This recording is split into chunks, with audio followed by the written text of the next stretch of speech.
Hello प्रिय students, आप सभी को स्वागत है अपने परिवार यूडी रोजगार में। यह क्लास रीजनिंग का क्लास होने वाला है। इसमें आप सभी को टॉप 20 प्रश्न का सीरीज चलाया जा रहा है। इसमें जितने भी प्रश्न देखने को मिलेगा न्यू पैटर्न पे, यानी वर्तमान समय में आपका एग्जामिनर जो पैटर्न फॉलो कर रहा है वही पैटर्न पे आधारित हर एक प्रश्न देखने को मिलेगा। तो आप लोग सभी प्रश्नों को यहाँ पे कॉपी कलम खुद से सोल्व करने की कोशिश करना। राइट आंसर आप लोग कमेंट में करते चलना है, ठीक है। और जो न्यू हो चैनल सब्सक्राइब करके बेल आइकन प्रेस कर देना। क्लास को लाइक एंड शेयर जरूर करना, ठीक है। चलो शुरू करते हैं। पहला प्रश्न देखो, पहला प्रश्न क्या कर रहा है भाई।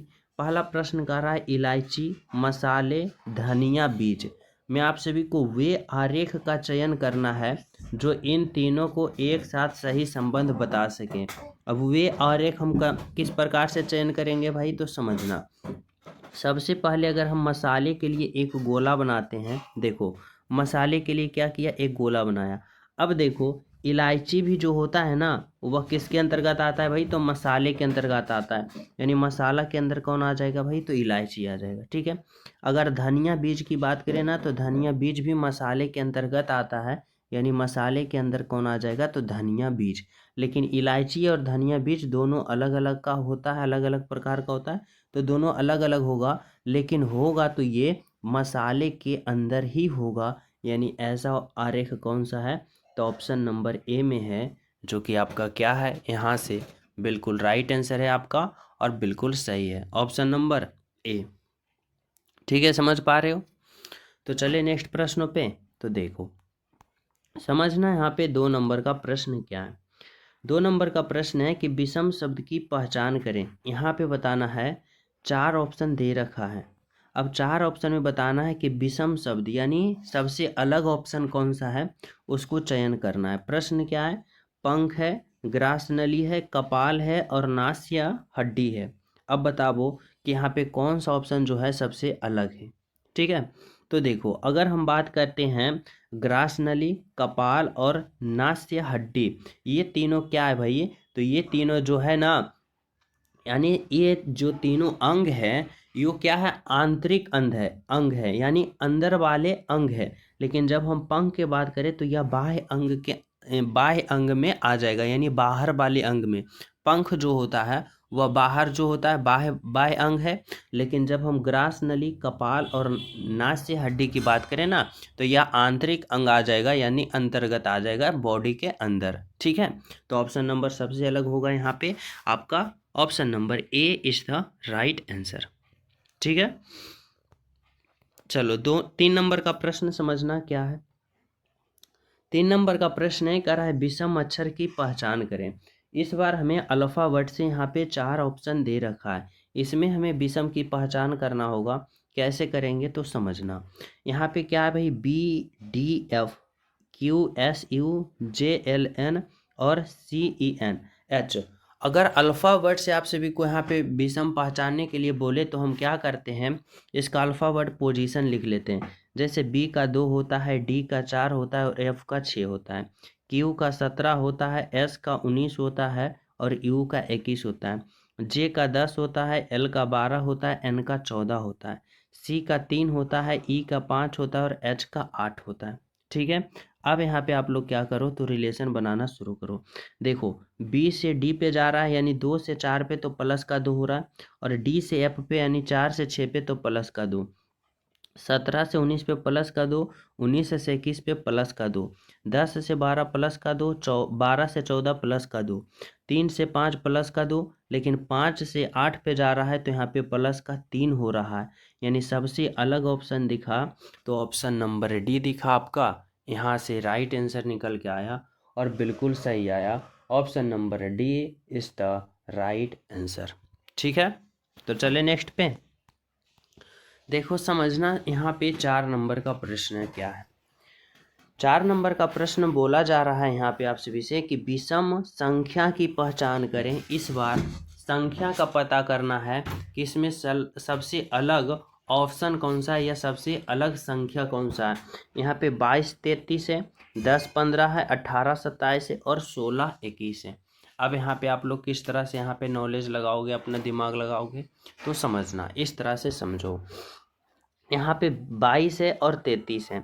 अब 22 और 33 किस प्रकार से आ सकता है, तो देखो इस तरह से आएगा कि अगर हम 11 गुने का 2 करते हैं तो 22 आता है, और फिर 11 गुने का 3 करते हैं तो 33 आता है। ठीक है, समझ पा रहे हो। उसी प्रकार देखो, अगर हम 5 गुने का 2 करते हैं तो 10 आता है, फिर 5 गुने का 3 करते हैं तो 15 आता है। ठीक है, अगर हम बात करें यहाँ पे 9 गुने का 2 करते हैं तो 18 आता है, और फिर 9 गुने का 3 करते हैं तो 27 आता है। ठीक है, लेकिन यहाँ पे अगर हम 8 गुने का 2 करते हैं तो 16 तो आता है, लेकिन जब 8 गुने का 3 करते हैं तो 24 आना चाहिए, लेकिन यहाँ पे है 21। इसलिए सबसे अलग ऑप्शन जो होगा अपना, ऑप्शन नंबर डी होगा। यह बिल्कुल सही है और बिल्कुल सत्य है। ठीक है, समझ पा रहे हो। Option number D is the right answer. तो चलिए हम सब नेक्स्ट प्रश्नों पे। तो देखो, समझना यहाँ पे 5 नंबर का प्रश्न क्या पूछा जा रहा है। 5 नंबर का प्रश्न कह रहा है कि उस विकल्प का चयन करें जो 5वीं संख्या से उसी प्रकार संबंधित है जिस प्रकार दूसरी संख्या पहली से संबंधित है और चौथी संख्या तीसरी से। यहाँ पे बताना है कि 64 का संबंध जिस प्रकार 5 से है, 49 का संबंध जिस प्रकार 4 से है, तो 81 का संबंध यहाँ पे किससे होगा, ये पता करना होगा। अब कैसे पता करोगे भाई, तो देखो हमारी बातों को समझो। हमें यहाँ पे सोचना है कि यहाँ पे 64 से 5 आया तो आया कैसे। तो सबसे पहले अगर हम देखते हैं यहाँ पे 64, यहाँ पे 49, यहाँ पे 81, या तीनों का तीनों जो है ना पहले वाला संख्या किसी ना किसी का वर्ग है या किसी ना किसी का स्क्वायर है। ठीक है, तो यहाँ पे देखो, अगर यहाँ पे ये 64 है तो ये क्या है भाई, तो ये 8 का स्क्वायर है। 8 का स्क्वायर 64। लेकिन इस 8 से अगर हम 5 बनाना चाहते हैं ना, तो इस 8 में हम क्या करते हैं, इस 8 में हम 3 को घटा देते हैं, तो हमें क्या प्राप्त हो जाता है, 5 प्राप्त हो जाता है, यानी ये वाला प्राप्त हो जाता है। ठीक है, उसी प्रकार देखो, यह जो 49 है किसका स्क्वायर है, 7 का स्क्वायर है। लेकिन जब 7 में अगर हम क्या करते हैं, 3 को घटाते हैं, तो देखो 4 हमें प्राप्त हो रहा है, यहाँ भी 4 आ रहा है। ठीक है, अब उसी प्रकार यहाँ पे 9 का ये स्क्वायर है, और 9 का स्क्वायर में अगर हम 3 घटाते हैं तो हमें 6 प्राप्त होगा, यानी यहाँ पे जो आएगा वह 6 आएगा। ऑप्शन नंबर बी आएगा, जो कि आपका राइट आंसर होगा, बिल्कुल सही होगा, और ऑप्शन नंबर बी होगा। यहाँ तक सभी विद्यार्थी समझ पा रहे हो। तो चलिए हम सब अगले प्रश्नों पे। तो देखो, अगला प्रश्न आप लोग समझना 6 नंबर का, जो क्या कहना चाहता है। कह रहा है यूरोप का जो संबंध स्विट्जरलैंड से है, वही संबंध एशिया का किससे है। यहाँ पे आप लोग को सोचना समझना पड़ेगा कि यूरोप का जो संबंध स्विट्जरलैंड से है ना, तो वही संबंध एशिया का किससे होगा। तो देखो, यहाँ पे जो यह जो यूरोप का संबंध जो स्विट्जरलैंड से है ना, तो स्विट्जरलैंड जो एक देश है, और वह किस महाद्वीप के अंतर्गत आता है, तो एशिया महाद्वीप के अंतर्गत आता है स्विट्जरलैंड। एशिया महाद्वीप के अंदर कौन आता है, स्विट्जरलैंड। अब उसी प्रकार समझना कि एशिया महाद्वीप के अंदर जो आता है वह कौन सा देश आता है, विश्व होगा नहीं, महाद्वीप होगा नहीं, फ्रांस।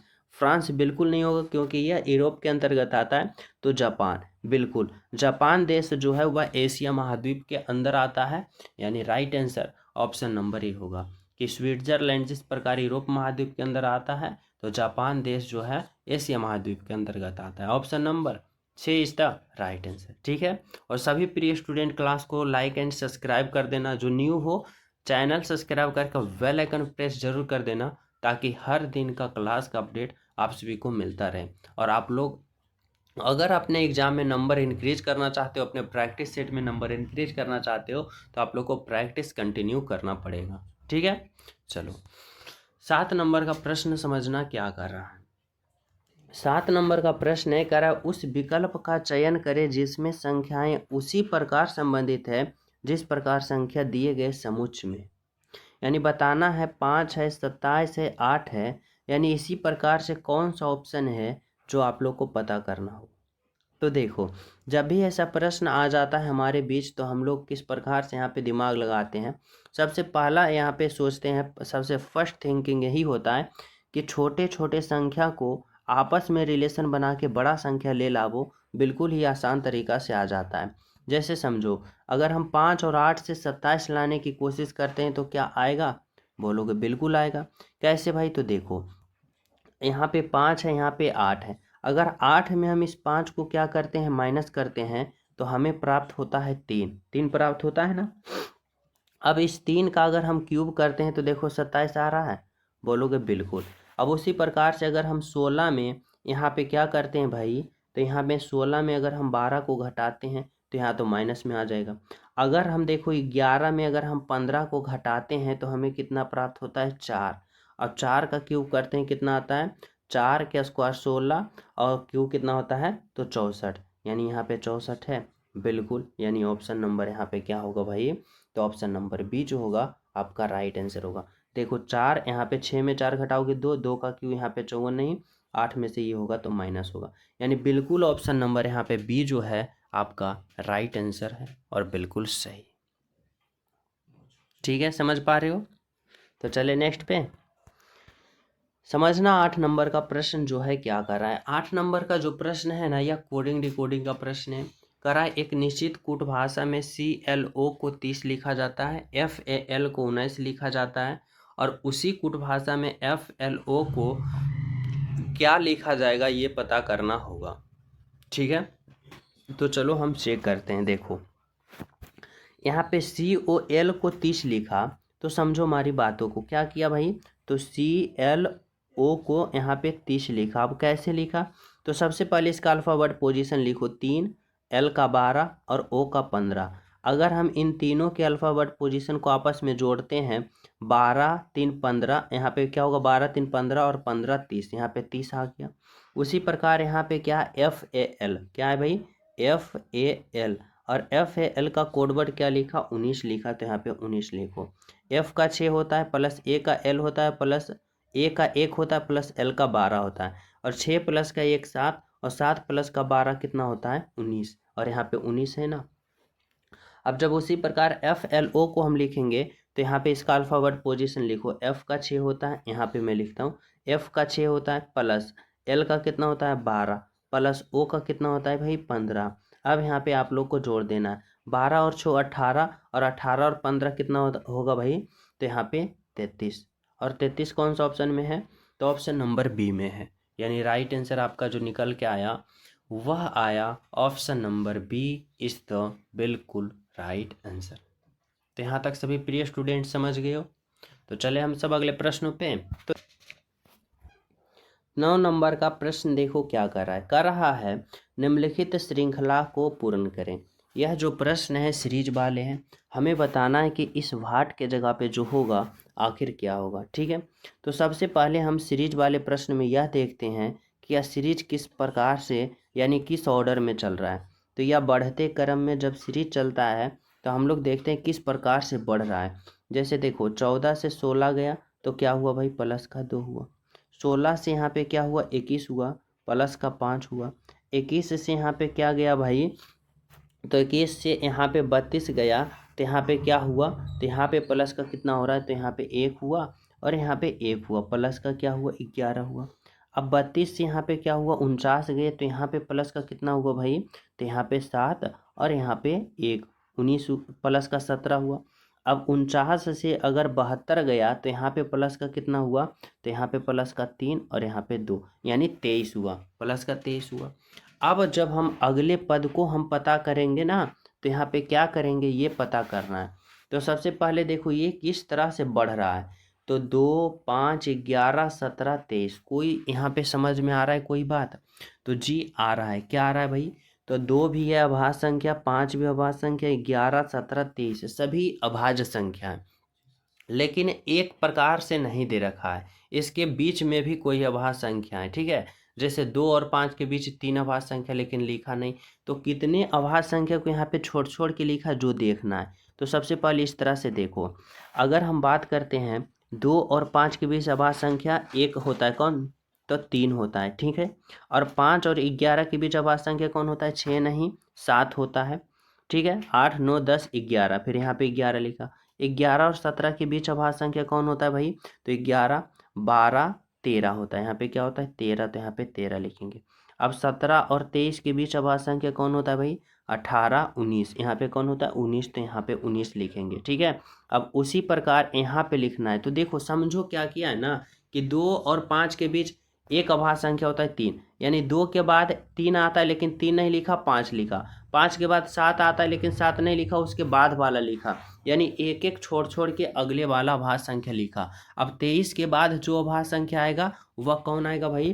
तो 24, 25, 26, 27, 28, 29। 29 आता है तो 29 हम यहाँ पे नहीं लिखेंगे, बल्कि क्या लिखेंगे? 29 के बाद वाले। तो 29 के बाद कौन आता है भाई? 30, 31। यहाँ पे क्या होगा? तो यहाँ पे होगा 31। 31 लिखेंगे, 31। अब इसको जोड़ देना है, तो 2 और 1 कितना होगा? 3 होगा, और 7 और 3 क्या होगा भाई? 10 होगा, यानी 103 जो आया यहाँ पे आपका राइट आंसर आया। ऑप्शन नंबर क्या होगा भाई? तो यहाँ पे ऑप्शन नंबर आपका जो होगा ना, वह होगा ए इज द बिल्कुल बिल्कुल राइट आंसर। ठीक है, समझ रहे हो? तो चले नेक्स्ट प्रश्न पे हम सब। तो देखो अगला प्रश्न समझना। देखो 10 नंबर का प्रश्न समझो क्या कर रहा है भाई। 10 नंबर का जो प्रश्न है वह भी क्या है? तो सीरीज वाले हैं, यानी श्रृंखला को पूर्ण करना है। लेकिन यह जो प्रश्न है किसका है? तो अल्फ़ावर्ड से है। अब अल्फ़ावर्ड से सीरीज वाले को हम प्रश्न हल करते समय उसका अल्फ़ावर्ड पोजीशन लिख लेते हैं। जैसे ए का 1 होता है, बी का 2 होता है, डी का 4 होता है, ई का 5 होता है, जी का 7 होता है, एच का 8 होता है, जे का 10 होता है और के का 11 होता है। और अगले हमें क्या करना है? यहाँ पे 2 अल्फ़ावर्ड को पता करना है। ठीक है, अब देखो हम क्या लॉजिक लगाते हैं। सिंपल सा हम इस तरह से सोचेंगे कि ए से कहाँ पे गया? डी पे, डी से जी पे, जी से जे पे, और जे से पहले वाले। अब देखो ए का 1 और डी का 4, तो 1 से 4 गया प्लस का 3, 4 से 7 गया प्लस का 3, 7 से 10 गया प्लस का 3, और 10 से अगले पे जाएगा तो प्लस का 3, और 10 और 3 13, और 13 पे होगा एम, यानी एम जो देखो ऑप्शन नंबर 1 में ही है, जो कि आपका राइट आंसर। नहीं तो फिर दूसरा भी कंफर्म कर लो। देखो बी से ई पे गया प्लस का 3, ई से एच पे गया प्लस का 3, और एच से के पे गया प्लस का 3, तो के से अगले पे जाएगा तो प्लस का 3 करेंगे, 11 प्लस का 3 14, और 14 होता है एन, यानी एम और एन, ऑप्शन नंबर ए जो है आपका राइट आंसर है। ठीक है, समझ पा रहे हो यहाँ तक सभी विद्यार्थी? तो चले हम सब नेक्स्ट प्रश्नों पे। तो देखो अगला प्रश्न समझना। 11 नंबर का प्रश्न देखो क्या पूछ रहा है भाई। यहाँ पे कर रहा है लुप्त संख्या ज्ञात करें, मिसिंग नंबर बताना है। कहाँ पे मिसिंग नंबर बताना है? तो इस जगह, यानी इस वाट के जगह पे आखिर क्या होगा।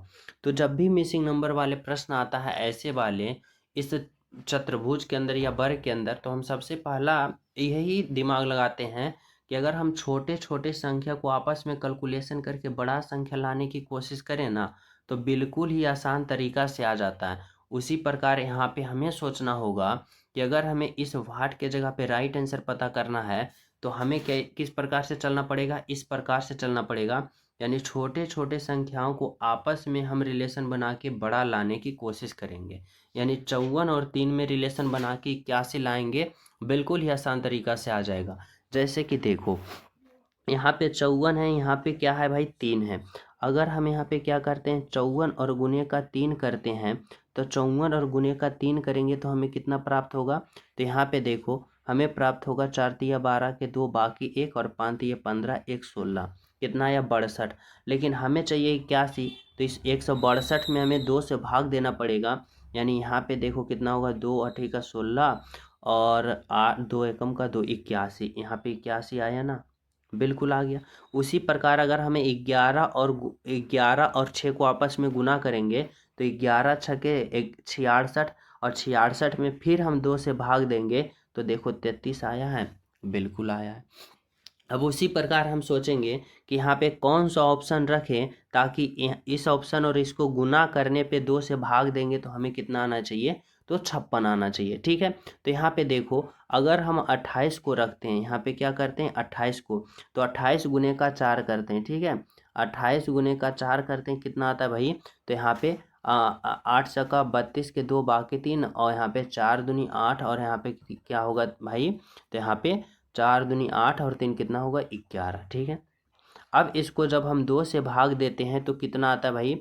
तो तो 2 पचे का 10 और 2 छक्का 12, यहाँ पे 56 आया, बिल्कुल आ गया। यानी यहाँ पे जो होगा इस वाट के जगह पे वह होगा 28 यानी 28 होगा, जो कि बिल्कुल सही है। आपका right answer option number B है। ठीक है, समझ रहे हो? तो चले नेक्स्ट पे देखो, 12 नंबर का प्रश्न समझना क्या है। यहाँ पे भी आप सभी से पूछा जा रहा है कि लुप्त संख्या ज्ञात करें, यानी मिसिंग नंबर बताना है कि इस भाट के जगह पे क्या होगा। अगर हमें यहाँ पे पता करना है कि इस भाट के जगह पे क्या होगा, तो हमें उसी प्रकार से सोचना है कि पहले इस आकृति में क्या रिलेशन लगाया है, वही रिलेशन इसमें लगाएंगे तो यहाँ पे हमारा राइट आंसर आ जाएगा। ठीक है, तो सबसे पहले देखेंगे हम पहले वाले आकृति में। यहाँ पे समझो, यहाँ पे 27 है, 1 है, 9 है, 3 है। तो हमें इसमें कुछ देखने पे इस तरह से समझ में आ रहा है कि अगर हम 27 गुने का 1 करते हैं तो हमें 27 प्राप्त होता है ना। उसी प्रकार अगर हम 9 गुने का 3 करते हैं तो नौतिया का भी 27 प्राप्त होता है। यानी अगर ऊपर वाले दोनों संख्या और नीचे वाले दोनों संख्या को गुना करते हैं तो दोनों का गुणनफल बराबर बराबर आ रहा है। उसी प्रकार 28 गुने का 2 करते हैं, यहाँ पे 28 गुने का 2 करते हैं तो यहाँ पे कितना होगा, 8 दूनी 16 और 2 दूनी 4 1 5, 28 दूना 56। ठीक है, अब उसी प्रकार हम 14 में यहाँ पे क्या गुना करें कि 56 आ जाए भाई, तो 14 में हमें 4 गुना करना पड़ेगा, 14 चौका 56। अब देखो यहाँ पे भी गुणनफल सेम और यहाँ पे भी गुणनफल सेम, यानी इस भाट के जगह पे हमें 4 होना चाहिए, जो कि ऑप्शन नंबर डी में दिया गया है। यानी राइट आंसर आपका होगा option number D is the बिल्कुल राइट आंसर। समझ पा रहे हो? तो चले नेक्स्ट प्रश्नों पे। और सभी प्रिय स्टूडेंट क्लास को लाइक कर देना, न्यू हो चैनल सब्सक्राइब करके बेल आइकन प्रेस कर देना, ताकि प्रतिदिन आपका यहाँ पे क्लास का अपडेट मिलता रहे। ठीक है, देखो 13 नंबर प्रश्न समझना। कह रहा भाग दर्शाने वाले फलक के विपरीत फलक पर प्रतीत ज्ञात करें। देखो यहाँ पे डाइस वाले प्रश्न है, पहला डाइस है, दूसरा डाइस है। यहाँ पे 2 डाइस दे रखा है और यहाँ पे उसका कुछ स्थितियाँ हैं और कह रहा है भाग को दर्शाने वाले फलक का विपरीत फलक पहचान करें।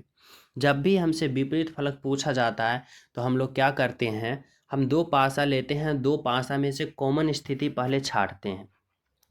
जैसे कॉमन स्थिति की बात करें तो यहाँ पे कॉमन स्थिति क्या है, विषमोधिवादक चिन्ह है, और यहाँ पे भी क्या है भाई, विषमोधिवादक चिन्ह है। ठीक है, और कॉमन क्या है, तो यहाँ पे डॉलर का चिन्ह कॉमन है, यहाँ पे डॉलर का चिन्ह कॉमन है। और जब 2 पासा में 2 स्थिति कॉमन हो जाता है और जो एक स्थिति कॉमन नहीं होता है वह एक दूसरे का विपरीत होता है, यानी भाग का विपरीत स्टार होगा और स्टार का विपरीत भाग होगा। और यहाँ से पूछा जा रहा है कि भाग दर्शाने वाले फलक का विपरीत फलक पर क्या होगा, तो यहाँ पे भाग दर्शाने वाले फलक के विपरीत फलक पे क्या होगा, स्टार होगा। ऑप्शन नंबर सी होगा आपका राइट आंसर और बिल्कुल सही आंसर। ठीक है, समझ रहे हो? चलो समझना यहाँ पे क्या कर रहा है भाई, तो 14 नंबर का प्रश्न बहुत ही इंपॉर्टेंट प्रश्न है। देखो कह रहा है दी गई आकृति में कितने त्रिभुज है, काउंट ऑफ ट्रायंगल। हम इसको देखने में कितना बहुत यहाँ पे कंफ्यूज करने वाला प्रश्न है, लेकिन इसको हम सेकेंडों में आप सभी को समझाने की कोशिश करेंगे, आप लोग बिल्कुल ही समझ जाओगे। देखो सबसे पहले हमारी बातों को समझो। सबसे पहले आप लोग ये आकृति आप लोग को समझना पड़ेगा। अगर हम बात करें कि ऐसा आकृति अगर त्रिभुज का मिले तो पहले इस आकृति में बताओ कि कितना त्रिभुज है।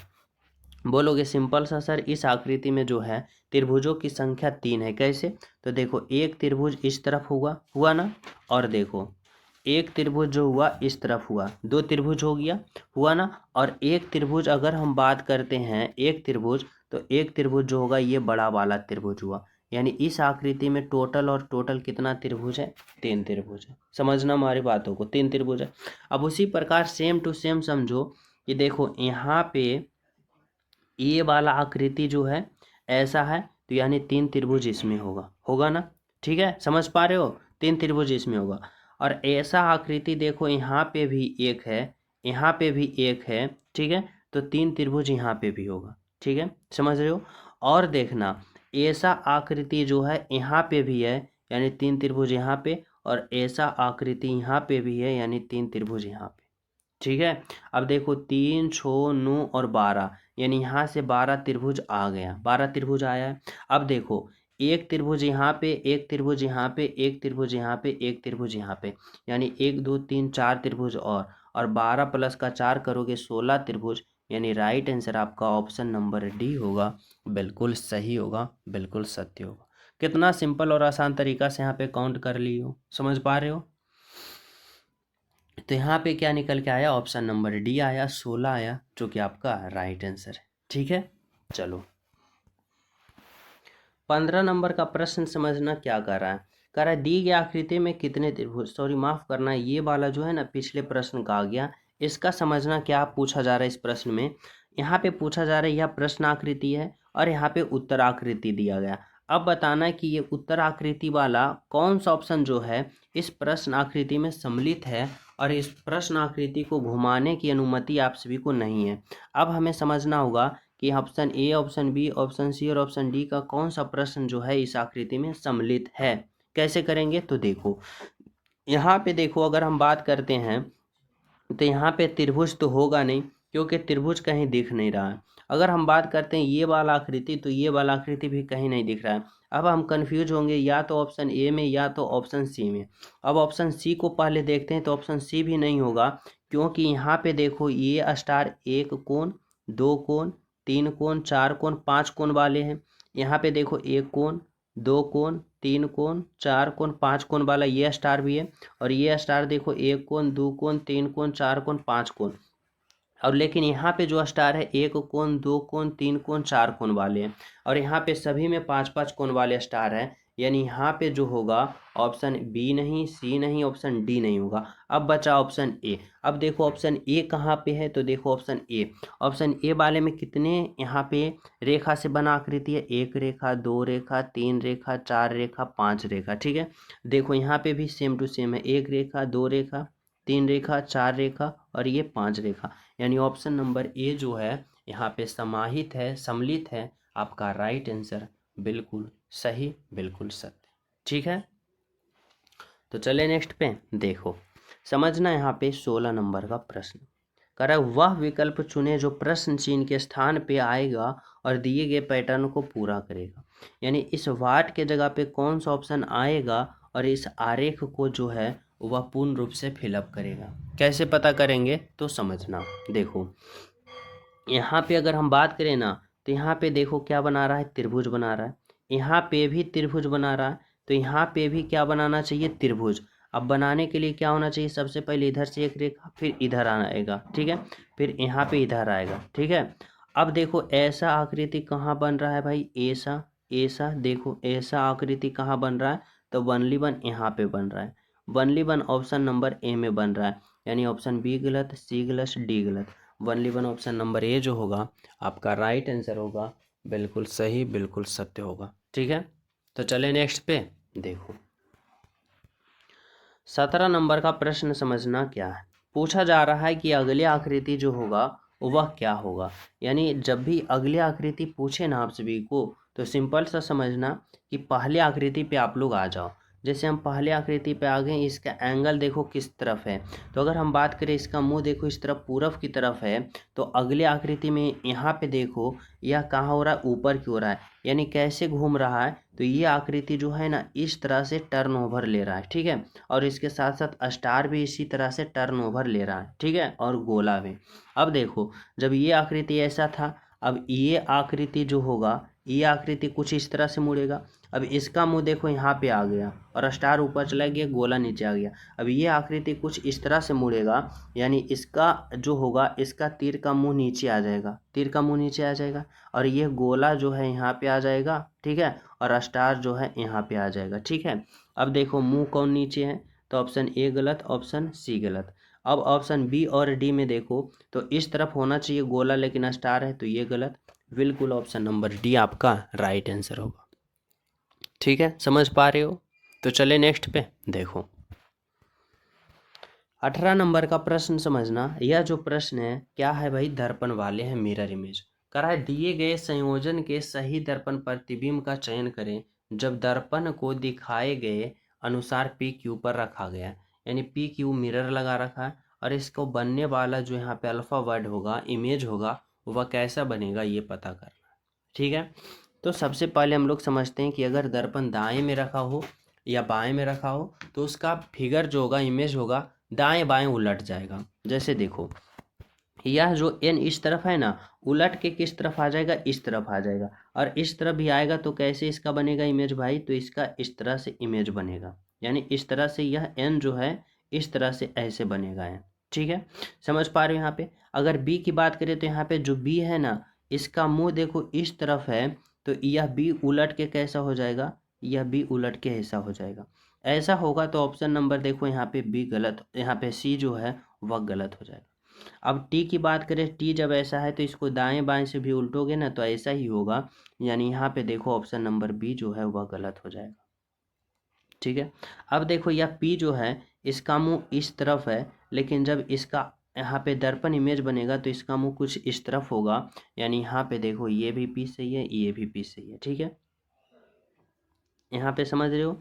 अब यहाँ पे देखो ऑप्शन नंबर डी तो पहले ही गलत हो गया, क्योंकि एन देखो इस तरफ सेम टू सेम रखा है, यानी एन जो होगा इस तरफ होगा, तो ऑप्शन नंबर डी तो पहले ही गलत हो गया। ओनली वन बचा ऑप्शन नंबर ए, जो कि आपका राइट आंसर होना चाहिए और बिल्कुल सही होना चाहिए। ठीक है, चलो 19 नंबर का प्रश्न समझना क्या कर रहा है। कह रहा है सही विकल्प का चयन करें जो दिए गए शब्दों के कर्म को दर्शाता है जिसमें वे अंग्रेजी शब्दकोश आते हैं। यानी ये जो अंग्रेजी शब्दकोश दे रखा है ना, इसको आप लोग एक कर्म में बताना होगा। और अंग्रेजी शब्दकोश को कर्म में हम कैसे करते हैं, तो जो जो कॉमन स्थिति होता है उसको हम पहले कट करते हैं। जैसे एच देखो कॉमन है, इसको काट दिए, ई कॉमन है, ई को काट दिए। ठीक है, अब यहाँ पे ए बचा, यहाँ पे ए बचा, यहाँ पे ए बचा, डी बचा और यहाँ पे एल बचा। अब आप लोग बताओ कि सबसे पहले अल्फ़ावर्ड में कौन आता है, ए आता है, ठीक है, या डी आता है या एल आता है। तो कहोगे सबसे पहले क्या आता है, तो सबसे पहले यहाँ पे आता है एल आता, सॉरी ए आता है, ए आता है पहले अल्फ़ावर्ड पोजीशन में। अब ए आता है तो पहले हम ए वाले भाग को पहले हल करेंगे। अभी डी यहाँ पे 4 को और 5 को स्टॉप करना है, पहले ए वाले को करेंगे, यानी ए को कॉमन है तो ए कॉमन को हम काट दिए। फिर उसके बाद ए के बाद यहाँ पे टी है, एल है, पी है। अब पहले टी आएगा कि एल आएगा कि पी आएगा, तो टी 20 पे आता है, एल 12 पे, पी 16 पे, तो एल आएगा, यानी 2 नंबर। अब यहाँ पे बचा टी बचा और यहाँ पे पी बचा, तो टी आता है 20 पे, पी आता है 16 पे, यानी 3 आएगा।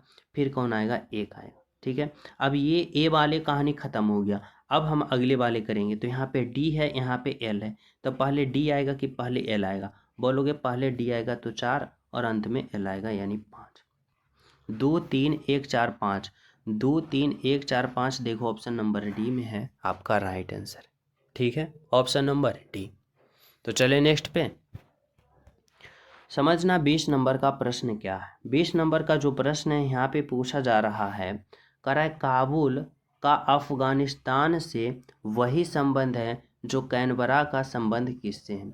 और यह प्रश्न मैं आप सभी को होमवर्क के रूप में देना चाहता हूँ। सभी प्रिय स्टूडेंट इस प्रश्न का राइट आंसर जरूर कमेंट में बताना कि काबुल का संबंध अफगानिस्तान से है तो कैनबरा का संबंध किससे हुआ। ठीक है, और जो क्लास पे न्यू हो ना तो चैनल सब्सक्राइब करके बेल आइकन प्रेस जरूर कर देना, ताकि प्रतिदिन का क्लास का नोटिफिकेशन मिलता रहे। और सभी प्रिय स्टूडेंट क्लास को लाइक एंड शेयर जरूर कर देना और प्यारा सा कमेंट इस क्लास के बारे में ज़रूर करना, ताकि अगले क्लास में मोटिवेशन और ज़्यादा हमें प्राप्त हो और आपका क्लास और कंटिन्यू चलता रहे। तो मिलते हैं आप सभी को अगले क्लास में, जब तक सभी को हमारे तरफ से जय हिंद। ठीक है।